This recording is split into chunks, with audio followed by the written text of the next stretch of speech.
5वां अध्याय।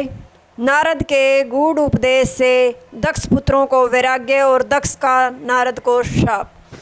सुखदेव जी बोले, हे राजन, भगवान की कृपा से सामर्थ्य प्राप्त कर दक्ष ने पंचजन की पुत्री आशीवनी नामक अपनी भार्या से हर्यशव नामक 10,000 पुत्र उत्पन्न किए।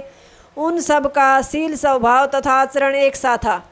पिता दक्ष ने जब उनसे सृष्टि करने के लिए कहा, तब वे पश्चिम दिशा में सिंधु नदी और समुद्र के संगम पर चले गए। वहाँ नारायण सरोवर नामक तीर्थ में स्नान और आचमन कर उनका अंतःकरण शुद्ध हो गया और उनकी भगवत धर्म में रुचि हो गई। फिर भी उन्हें पिता के आदेश से सृष्टि वृद्धि के लिए उद्यत देखकर वहाँ उपस्थित नारद जी ने उनसे कहा, हे पुत्रों, तुम सब तो बड़े मूर्ख जान पड़ते हो।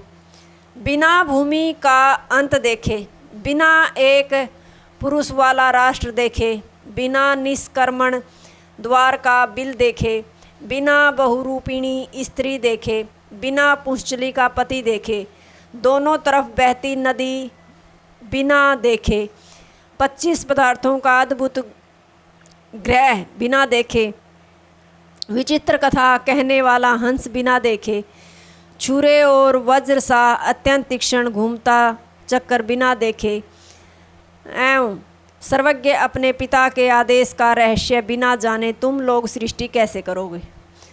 सृष्टि के पहले इन सब का ज्ञान अत्यंत आवश्यक है। सुखदेव जी बोले, हे राजन, हर्यशव जन्म से ही बड़े बुद्धिमान थे। उन्होंने नारद जी के इस वाककूट गूढ़ उपदेश को सुनकर अपनी स्वाभाविक निर्मल बुद्धि से स्वयं उस पर विचार कर कहा, भूमि रूप यह सूक्ष्म शरीर ही आत्मा का अनादि बंधन है। इसका मोक्ष बिना जाने सृष्टि प्रपंच में पड़ने से क्या लाभ।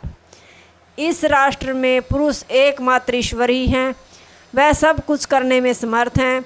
उसे बिना जाने असत्कर्म करने से क्या लाभ। स्वयं प्रकाशमान ब्रह्म ही निष्कर्मण मार्ग रहित बिल है, जिसे प्राप्त कर फिर वहाँ से कोई नहीं लौटता। उस ब्रह्म को बिना जाने इन नश्वर कर्मों से क्या लाभ।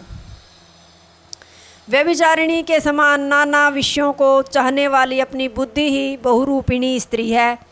जब तक उसको विवेक प्राप्त न हो तब तक इन असत कर्मों से क्या लाभ। इस पुंचली का पति जीव है, उसका ज्ञान इसकी संगति से नष्ट हो गया है। वह नाना योनियों में जाकर दुख भोगता है। उसका दुख निवृत्त किए बिना इन अविवेकपूर्ण कर्मों से क्या लाभ। सृष्टि और प्रलय रूप से दोनों तरफ बहने वाली माया ही नदी है। इससे उद्धार का उपाय बिना जाने मत पुरुष को संसार में पतन कराने वाले इन असत कर्मों से क्या लाभ। जीव सहित 25 तत्वों के संघात रूप देह में निवास करने वाले अंतर्यामी पुरुष को प्रेरक तथा सेव्य रूप से जाने बिना इन असत कर्मों से क्या लाभ। नीर शीर के समान बंध मोक्ष का विवेचन कर ईश्वर का प्रतिपादन करने वाला शास्त्र ही हंस है। उसे न जानकर बहिर्मुख कर्मों से क्या लाभ। निरंतर घूमकर आयु का हरण करने वाला यह काल ही चक्र है। इसकी धार छुरे और वज्र के समान अत्यंत तीक्ष्ण है। यह संपूर्ण जगत को बड़ी तेजी से अपनी ओर खींच रहा है। इस काल से बचने का उपाय बिना जाने इन सृष्टि रूप असत कर्मों से क्या लाभ। शास्त्र ही हमारा वास्तविक पिता है। उसकी आज्ञा निवृत्ति परक है, प्रवृत्ति परक नहीं। इन रहस्य में सभी बातों को बिना जाने इन असत कर्मों से क्या लाभ। दक्ष के पुत्र हर्यशव इस प्रकार का निश्चय कर नारद जी की परिक्रमा कर उस मोक्ष के मार्ग पर चले गए, जहाँ से फिर कोई लौट कर नहीं आता। नारद द्वारा कथित इस वाककूट का संग्रह श्लोक। मोक्ष आदि इन 10 वस्तुओं को जाने बिना सृष्टि आदि व्यर्थ के कर्म करने से क्या लाभ। इसके बाद देवऋषि नारद वीणा की झंकार में अभिव्यक्त भगवान श्री कृष्ण जी के चरणों में अपना चित्त स्थिर कर लोकों में विचरने चले गए। अनंतर दक्ष अपने शीलवान पुत्रों को निवृत्ति मार्ग में निरत सुनकर बड़े दुखित हुए।